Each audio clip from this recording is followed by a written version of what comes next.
Hi there. Take a good look. I'm super psyched about today's episode. It truly is indeed hot. Just got hotter. You want to know why I'm super psyched about today's episode? I'll tell you in a bit.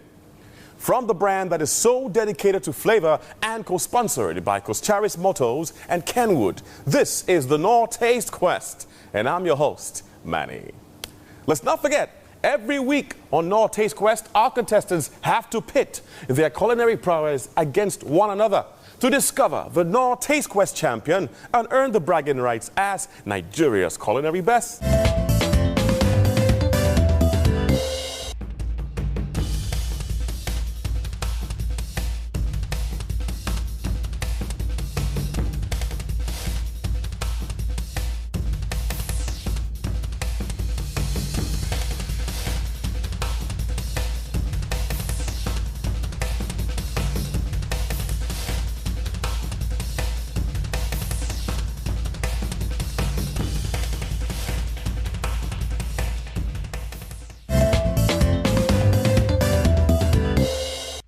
Now, from last week, we said a big goodbye, adios, au revoir, to one of our contestants, Chineze. Chineze, I'm so sorry you allowed your ingredients to defeat you. Before you even started cooking, you were confused. Chineze got so flailed by the combined team of cashew nuts, pumpkins, carrots, beetroots, aubergine, zucchini, ginger. Plenty, though. Sounds like a huge combo of ingredients, I know, but not to those who know their onions. With the experience I've had in KTQ, I'll take it along with me, try to improve in my cooking skills, try not to get nervous like the judge told me, so that when I come next or in any competition, I can beat the contestants. Then I'll move on with my life like I always do, carry on with my business and all that. Still from last week, though, Moses, Wandu, and Victor, they almost got the boot. As a matter of fact, they got stumped by the task and the ingredients and find themselves on probation. That simply means if you happen to fall for any reason in the bottom three or in a team that loses next week, you are out. So if the three of you are in the bottom three, all three of you are out. The sound of good news. Hooray! These guys are safe because today is our Cooking 101 episode. Forget all you think you know. Let our judges take you through all the ingredients we've experienced in this season. Let's meet our culinary maestros, starting off with our executive chef, Dr. Roberts. And our sous chef, Chef Rex. And our second sous chef, Chef Renee. What a sight to see our judges in chef jackets. Spicy. It's guaranteed to be an electrifying time. It's hot, just got hotter. It's Knorr Taste Quest after the break. Welcome back to Knorr Taste Quest, the search for Nigeria's culinary best. And it's time. Let's meet our contestants. Guys, come on in.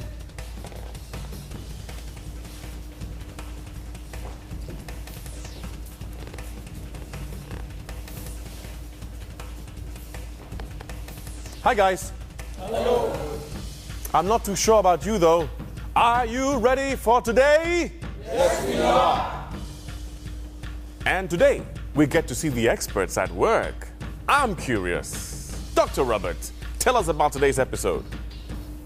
14 people became 10 very quickly, and 10 is liable to become 7 if we don't arrest the bleeding rapidly.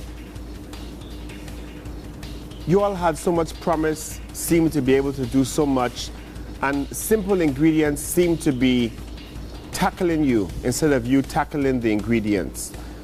Today we're going to work with you, show you a few tips to hopefully help you all next week, especially the 3 of you on probation. I would hate to see 10 become 7 so quickly. The big guns are out. If I were you, I would follow their blazing trail carefully. I will. More to come right after this timeout.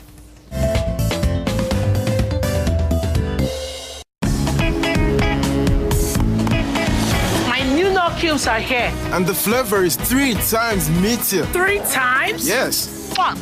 I can't wait to start cooking.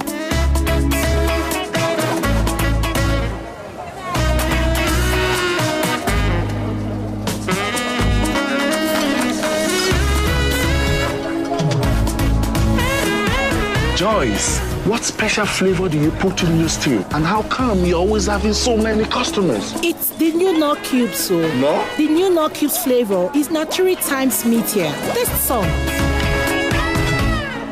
I think I'll have some more. Taste the Knorr difference, now with 3 times meatier flavor.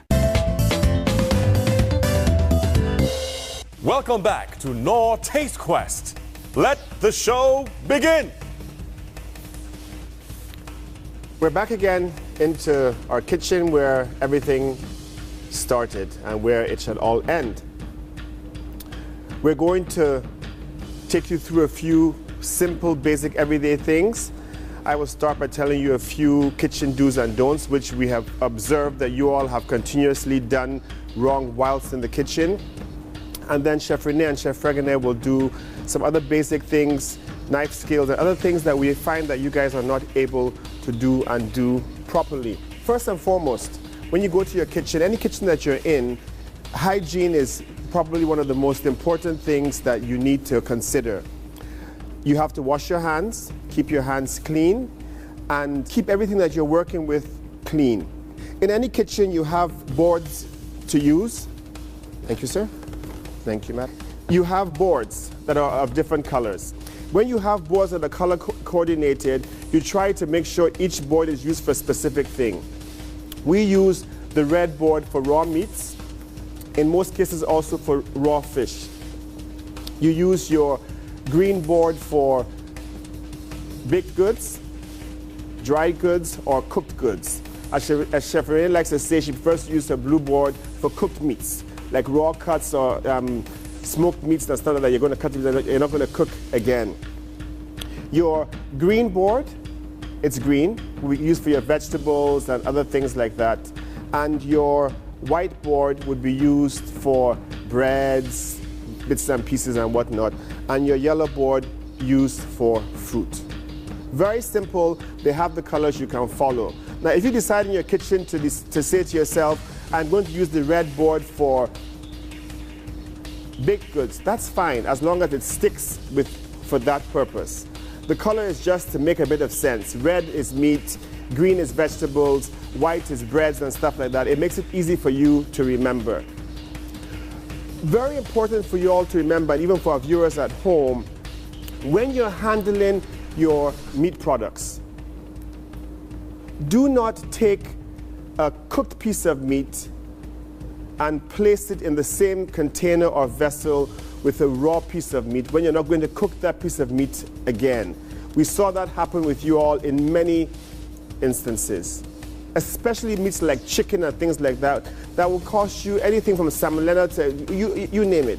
That's the first part of food poisoning that's going to happen to you. You have your towels.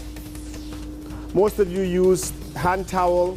You use the hand towel as a dish towel. You use the dish towel as a hand towel. Usually when you wash your hands are not completely clean, so you end up drying them in your hand towel. You should always have a towel that you use for your dishes, and then a towel used to wipe the table and stuff like that. If you have these basic principles in mind, it would always help you. The other thing that we find that you all continuously were unable to do was to plan yourself. Write down what you have to do before you start to do it. That way, you will never run into trouble. You won't forget things, you won't leave an item out, you're having a dinner party, you want to cook fish, and at the end of the day, the fish is still in the freezer. So we are going to do everything and follow step by step. Write things down, make a note of what you want to do, go through it, and decide what has to be done. Knives, sharp objects. We saw you guys taking the knives and running in the kitchen and waving knives around. I don't want to get butchered, and I know that you guys don't want to either. So very importantly, hold your knives down, away from other people when you walk, and don't even run with a knife, period. They're very sharp. You all saw that when you had your first skill test, and they will cut you, and they will cut other people. Electric cords. You are using the blenders with your wet hands and pulling from the cord. Always pull a plug from the socket, from the head of the plug, and with dry hands. You don't want to electrocute yourself in the kitchen. Very, very, very, very importantly. Today we'll follow some basic recipes. I want you all to be able to take any recipe from the internet, from a recipe book, and follow it. Chef Renee is going to do some simple stuff that you guys could not do the other day, which is cook jollof rice using a Kenwood rice cooker. Chef Renee. Thank you very much, Doctor. Okay, so today, like Doctor said, we're going to make the rice in the Kenwood rice cooker. All the ingredients are going to go in there at once, and I'm going to leave it alone and go do other stuff. I saw some of you check in back and forth, not allowing the rice cooker to do its job by steaming up the rice. I'm not going to do that. I'm going to put the rice in there, and I'm going to go do everything else I need to do. It has a warm button. Once the rice is done from the cook button, it goes to warm, and it keeps it warm. So even if I come back after 2 hours and I want to plate my food, it's still warm and malleable for me to do what I want to do. Okay? I'm going to need 8 medium tomatoes, 4 big peppers, and 4 small hot peppers. Tomatoes? What else do you need? Onions? Yes, and 2 onions.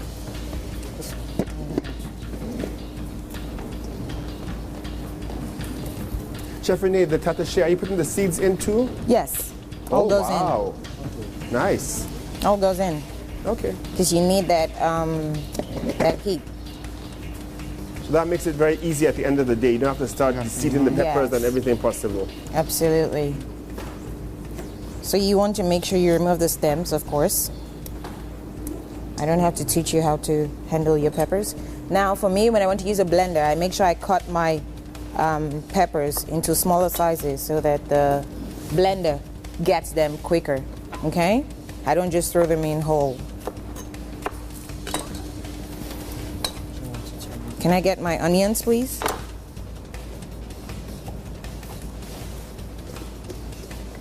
Obviously, onions are different sizes and whatnot, so the recipe is just a guide. Am I correct, Chef Renee? Yes, absolutely, but these are medium-sized onions, so they'll do. It's a guide for you to be able to then, you can tweak it, add more stuff to it. If the rice is too soft for you, you can make it less water. It's all about adapting the recipe to suit yourself.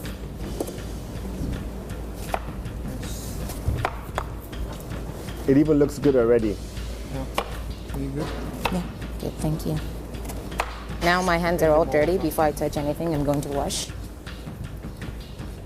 It's a very simple recipe. 2 cups of rice, 4 medium-sized tomatoes, 2 big red peppers, 2 Scotch bonnet peppers, 1 medium-sized onion, 2 Knorr cubes, half teaspoon of salt, a 1/3 cup vegetable oil, and 1 cup water as needed. Now, she's doubled the recipe. That's the reason why you have 8 and everything else. So there's enough for all of us to taste.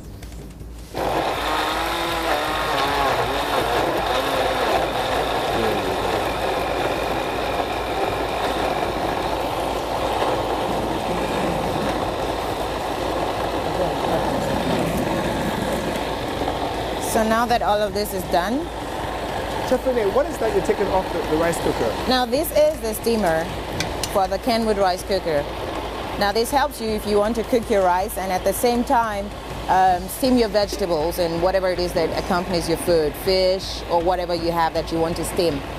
It goes right there, 2 in 1. Great job, it does, okay? But we don't need this now, so I'm going to take it off. Okay, this is ready. I need to measure up my oil. Okay, I'm going to use a blend of oil and of course Blue Band margarine. Okay.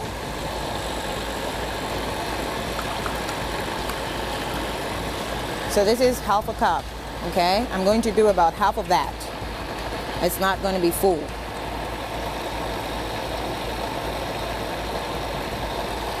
There you go.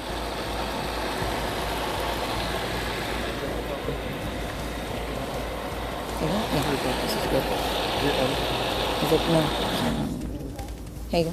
The rice cooker on right now? No, it's not on yet.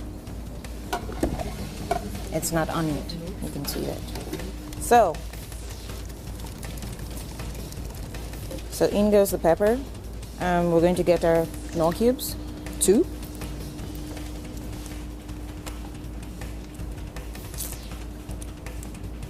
And this is Knorr chicken, okay?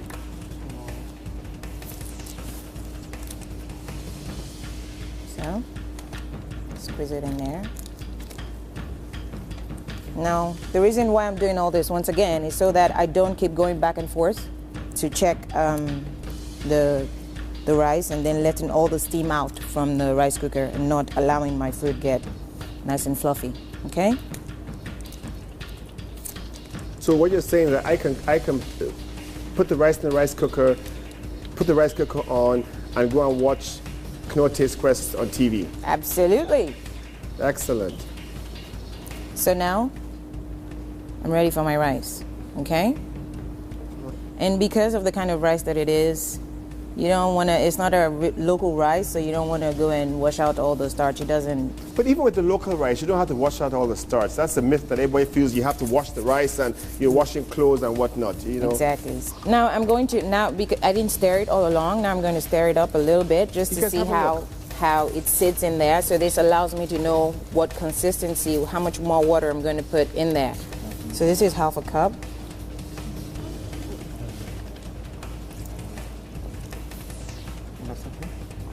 About half of that, half a cup again. About There you go. 3/4 cup. There you go. So we stir it up together again just to be sure that everything is well incorporated in there. The butter is going to melt once the machine comes on. Use any salt? Actually, no. I have used only Knorr because that's the only season that I think I need. But at the end of the meal, if the rice is done and I go to check it, if I need a little bit of salt, I can just put in a little bit of salt and then fluff it all together. All right, so now everything's all set in here. Everybody can see? It's on. You see, it's on to cook. So we're on cook. So we leave it. Yeah, and we do something else. And we do something else. I'm going to go wash my hands, clear my station, make sure everything's okay. Now, right?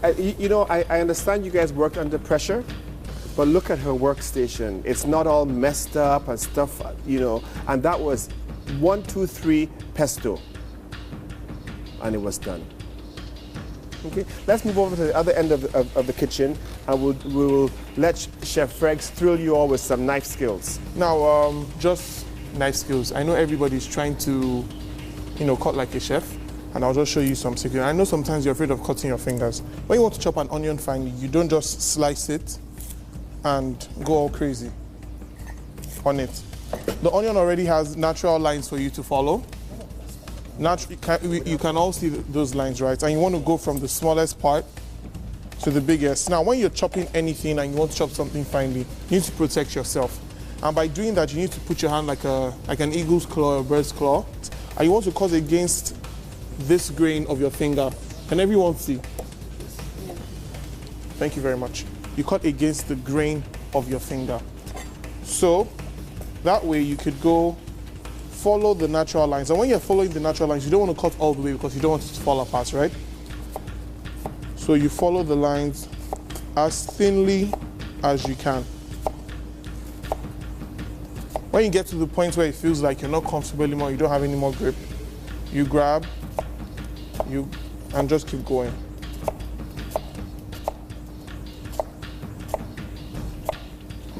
Then when you're done, you hold again and you cut in, but not all the way through. You do that about 2 times, 3 times. Then you hold, you cut, and you cut.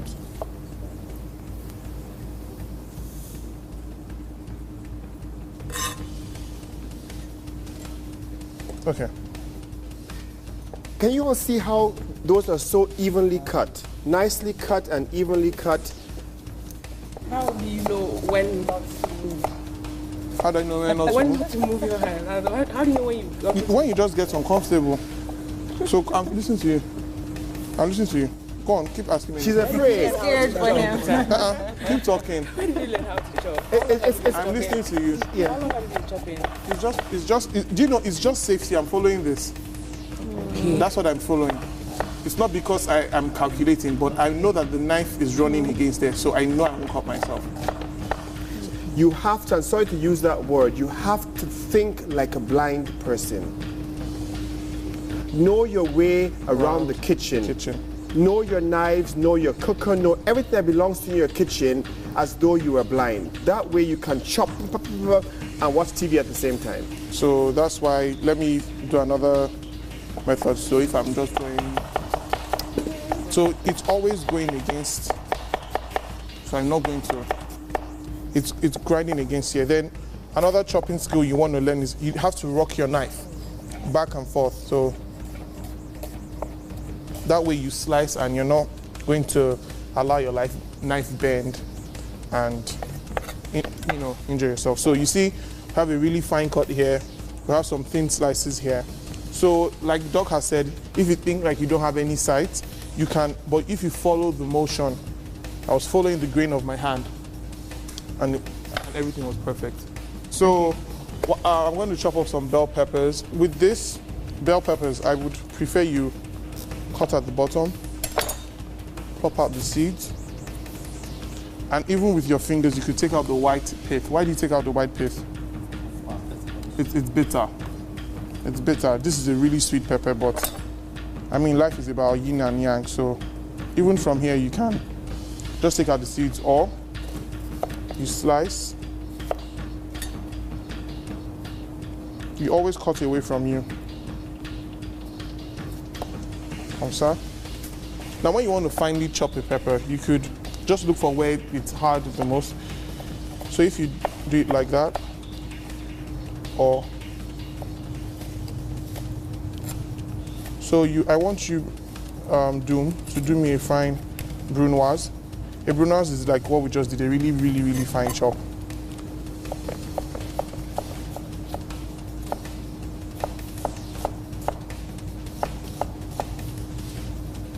Because the bell pepper is a bit, it's really delicate, and it's not like the onion.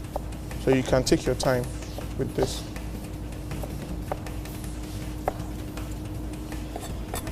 So everything same size cubes. At the end of the day, you have same size cubes. Can you imagine if Chef Freggs was in that room with you guys chopping peppers? You wouldn't have stood a chance. It's all about the skills that you harness and how you use your knives. All right, so liver. So liver, Chinelo, the other time you parboiled it, then boiled it. So I'm going to cut some into a strip, into strips, sorry. Then I'm going to cut some into a steak. Now when you're thinking stir fry, everything has to be relatively the same size because you want everything to cook at the same time. So a stir fry, what's a stir fry again? When high heat, little oil. Fry, toss everything together. So for the stir fry, I'm going to just do some fairly thin strips because I want everything to cook in time. You can see it's quite thin. So keep. Now you see I've gone for this fingerling size. So you can see now it's tall, this is longer. So what I can do is cut it in half and keep going. Okay, that's too thin now.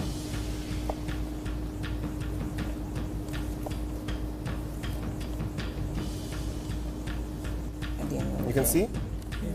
And if you are putting your knife in pressure. Exactly. Not so much, but a little bit. Pressure. Just enough to hold the meat in place and then cut. Show them this. So we can even let the viewers at home see. See how that is so perfectly cut. So what you want to do is, like you said, get the mark you want and just go. Not too much pressure. Not too much pressure. For those of you afraid to get your fingers dirty, the kitchen is the wrong place for you. Now, in the kitchen competition, 40 minutes, no time. You want to cut another piece of meat, flip. Now, steak. Steak has been, I'm sure some people went home thinking, why do we have steak again? There's something no one did, and I want to just give you a small expo. like they would say. There's a meat grinder in your pantry or with a knife.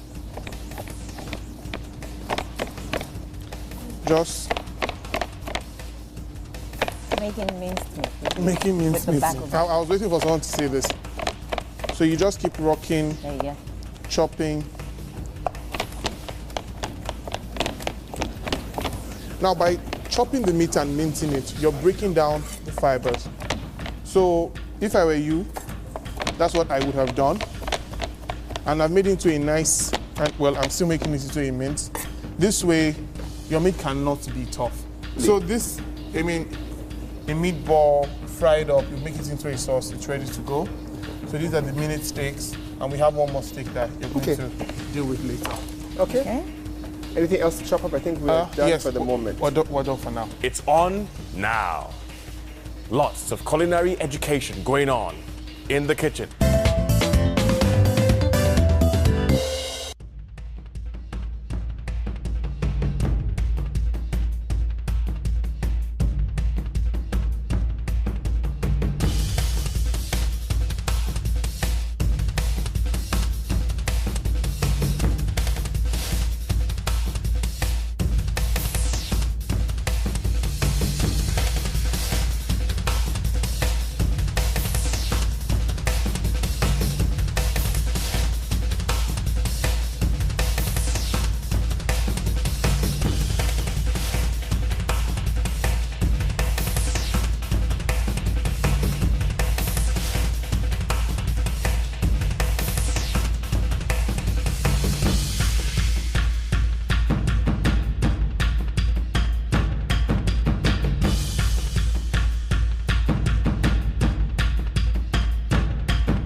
Are we ready?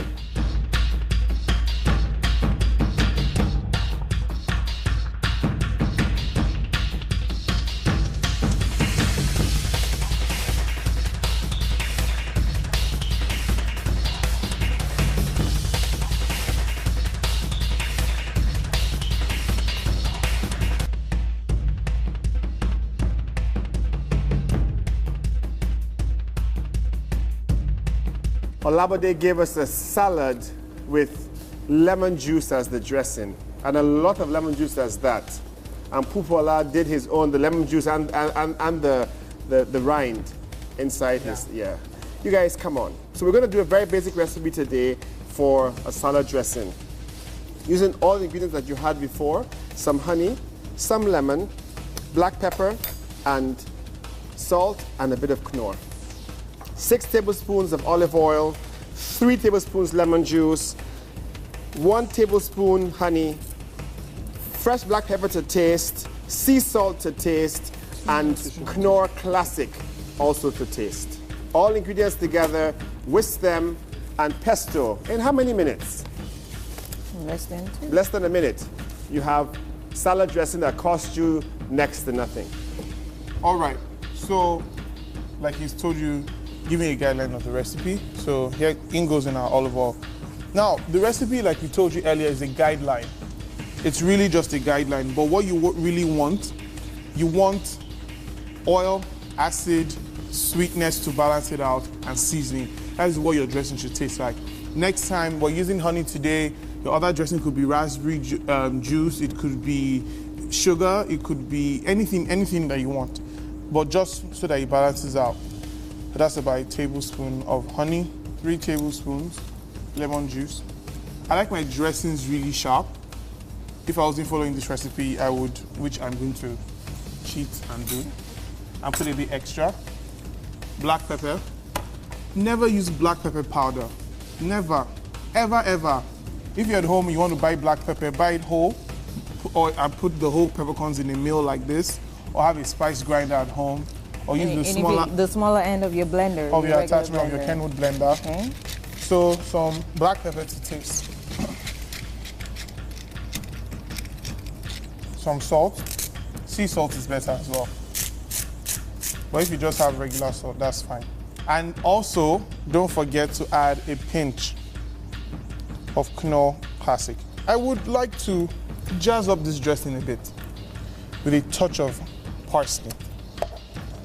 So, very finely chopped. Now, you don't want to over chop herbs. The minute it starts to bleed on the board, it's more or less useless. What does bleed on the board mean? Start seeing the color. Fantastic. On the board, there you go. When the juices start to run out.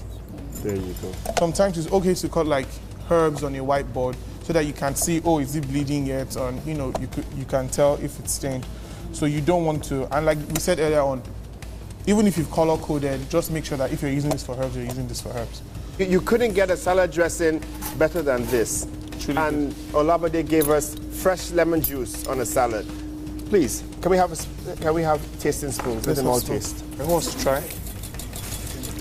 Everybody, don't take too much because we still need that later on in our. It's not soup, just taste. Just taste. But you have to taste it with everything. No. You can't do it that way. You need to taste. It has to have all the components together. Okay. Very balanced, very simple, very straightforward. Yes. Let's move to the next station. You have your liver here. We've added a bit of Knorr already, a bit of salt, and some black pepper. Let me get the sea salt and the black pepper. And if you notice, we have only used Knorr all day today. A bit of oil in your frying pan. So, touch of oil in this. You're not doing any parboiling, pre-cooking, you know, it's liver. All right. No, for duck. There you go. There that you means go. your pot is hot. And you hear that sizzling. Go again? And then there's another thing about cooking meat. Let it be. If you were sleeping, you wouldn't want anybody just touching. Let it be. Let it cook. Let it do what it's supposed to do. See people going all over and. So you want it to no, you want to caramelize and have a good sear at the bottom. To sear something means high heat, hot oil. Short period. Seals in that flavor. You get that nice brown color. Because if you, and again, if your pan is really hot, it can take.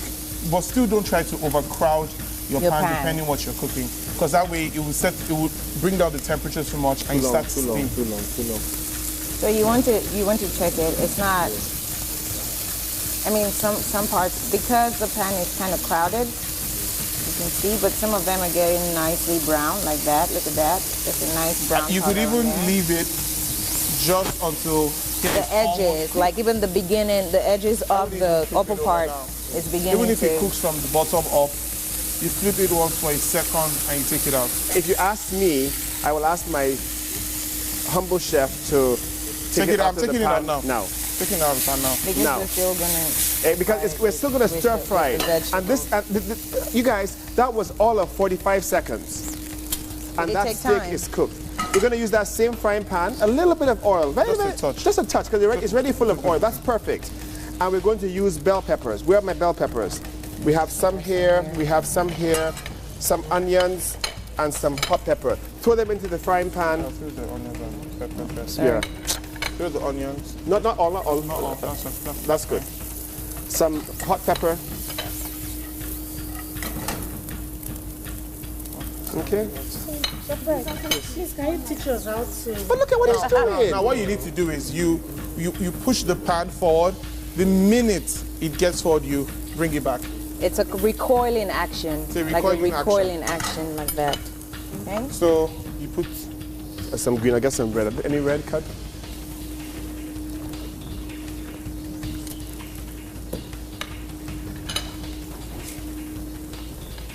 just some. You could add some later for good color. This stays crunchy.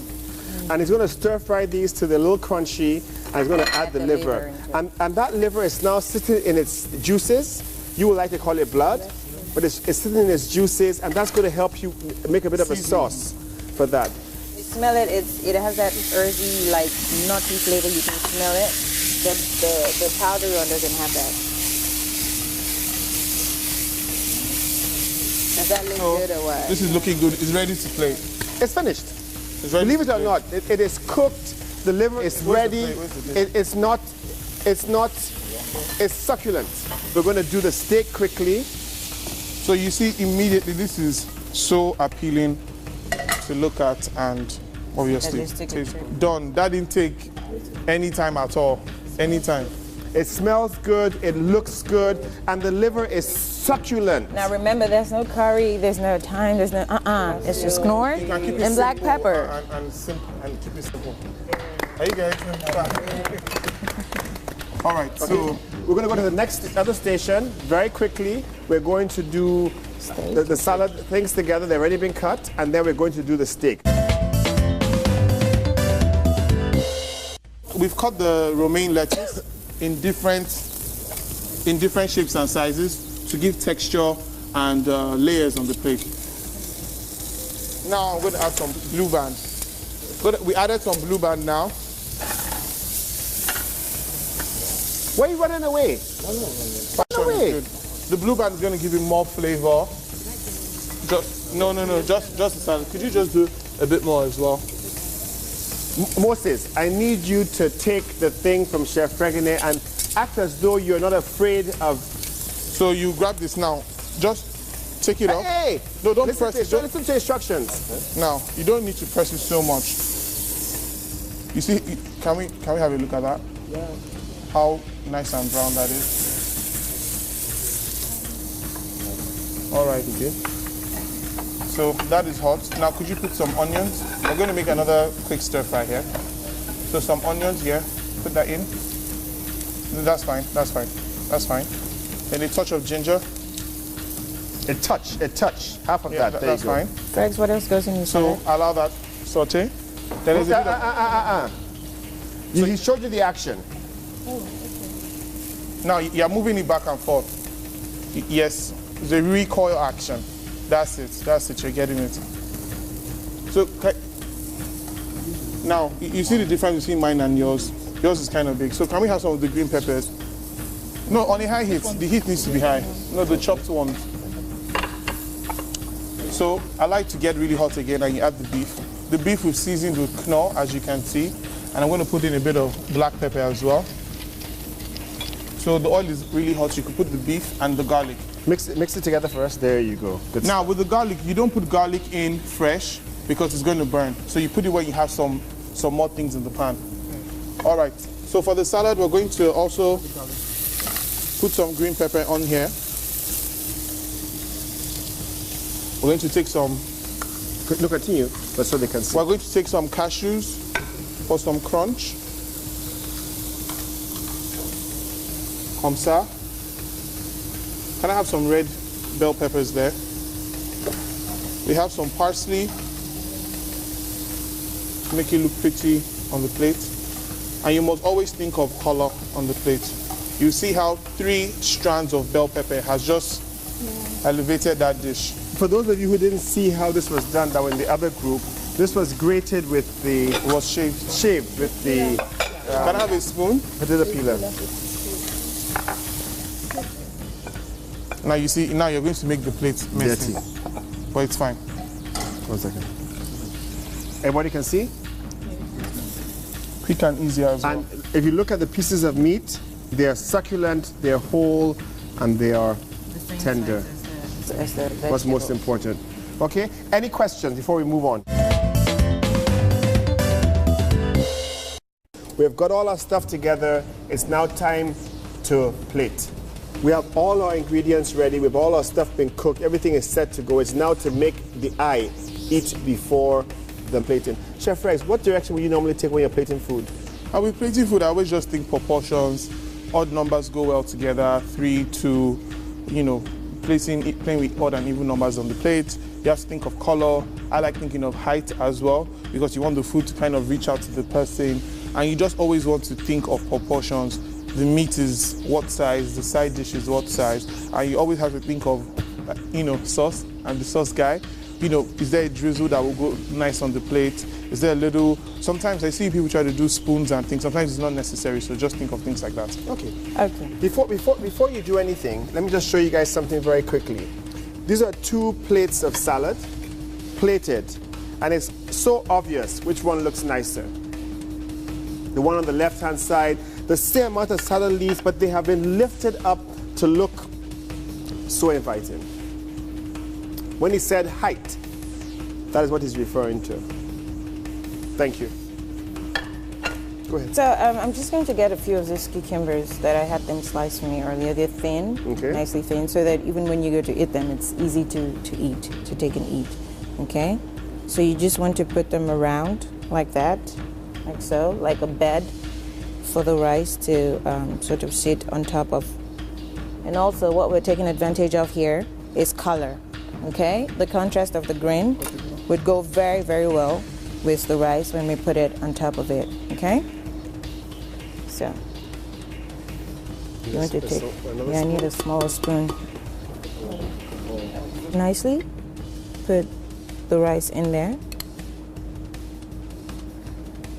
Now remember what I told you, or I don't know if I mentioned it to you, you hold your spoon like a pencil, like so. It helps you to control. So even if you see, it's not falling off because I can control it, okay?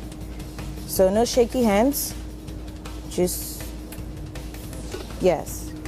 So I'm going to pick out, that's why I have my tongs. I'm going to pick out the liver. I think I should take this out first. Okay. Now, very lightly. Sophie, you can use your fingers. Yeah, use your fingers. Okay, take the liver out. Okay. And then now I want to get the vegetables now, okay? On the side. More of the vegetables than the liver. Now again, like Chef Reg said, we're trying to go for height, okay? The higher this is, the better it looks to you, okay? Now, of course, you will have some things fall off from there. The idea is not to let it be too much or too messy, okay? And when that is done, you wipe it, okay? So I'm just going to take a sprig of parsley over here and just like, that's a very rooted one. This is perfectly clean and tidy. Does this make sense? Yeah. Now, before we even go any further, it's a simple, basic jollof rice. You can even go and buy it from the booker down the road and plate it nicely for your in-laws and say you cooked it. But it's the plating that the booker will not do for you. Look at how excellently that has been plated. We all want to eat. Okay?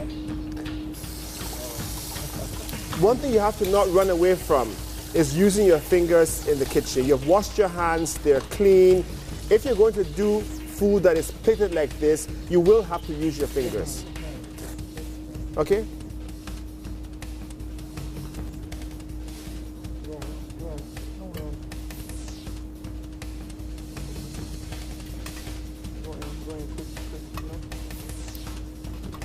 So press and remove. Okay. No, hey, press at the same time. Go on. Go on. You see, it has kept its shape. You're good to go. What's next? What's next? Not on the red.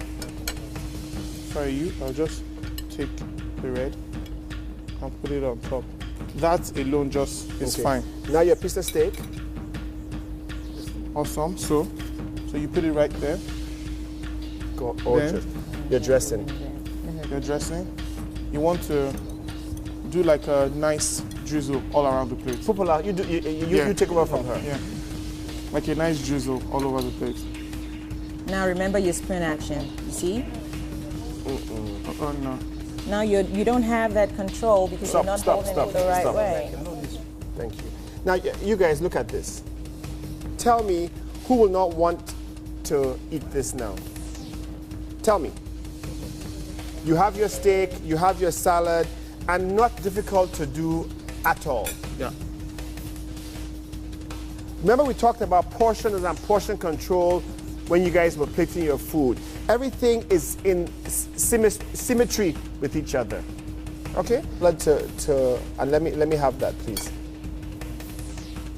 Thank you. Now, you guys, look at this.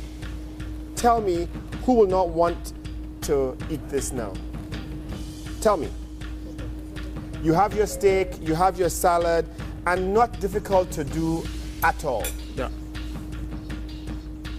Remember we talked about portions and portion control when you guys were plating your food. Everything is in symmetry with each other. Okay? You've seen this, you have it in your brain, you have it in your mind.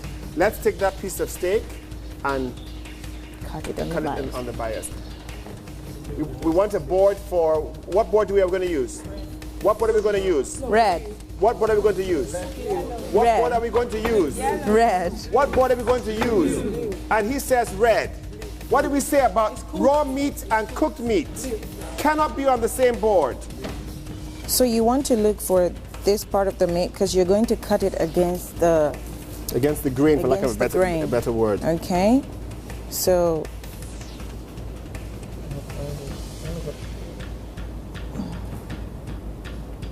you want to go in just like so. Look at the color in there. I mean, it just makes you feel like wanting to eat. Okay. Like so. Okay. So that's what I want. You want to go ahead and finish it up. Thank you. You're cutting straight, sir. She had hers I had it at an angle. You have to. At an angle. And the way he's cutting it quite big, so that way we judges don't have such a hard time chewing it. What other way could you cut the meat for presentation? Victor? Shred. You can also cut the meat and not let the bottom come off. So you can cut it and layer it so it's still joined together like a fan. Okay, good stuff. So let's go. Let's go, Chef Renee. Oh, okay. So now we're done with that. We want to try to, this is fine. Just like so. Just like so, because what we're looking for here is the contrast and the beauty. And it just... A little bit of drizzle on it. Drizzle on it. You want a bit of the black pepper to come out. And you're done. And voila. Okay, can we take everything away? Whatever we have not used, can we take away? Can I give this to you? Can I give this to you? Can I give this to you? Can I give this to you? Guys, come on. Please tell me. If that does not look beautiful. Excellent. And think about it. You're actually part of what made it excellent like that. That's the reality. Thank you very much. You shall see an even more difficult time next week, where 3 of you might go home. Thank you. Thank you. Well done, guys.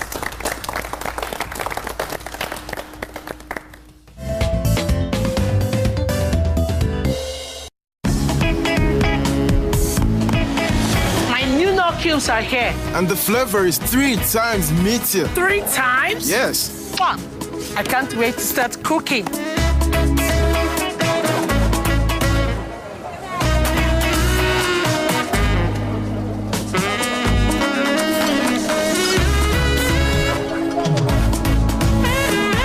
Joyce, what special flavor do you put in your stew? And how come you're always having so many customers? It's the new Knorr cubes, so. No? The new Knorr cubes flavor is now 3 times meatier. Taste some. I think I'll have some more. Taste the Knorr difference. Now with 3 times meatier flavor.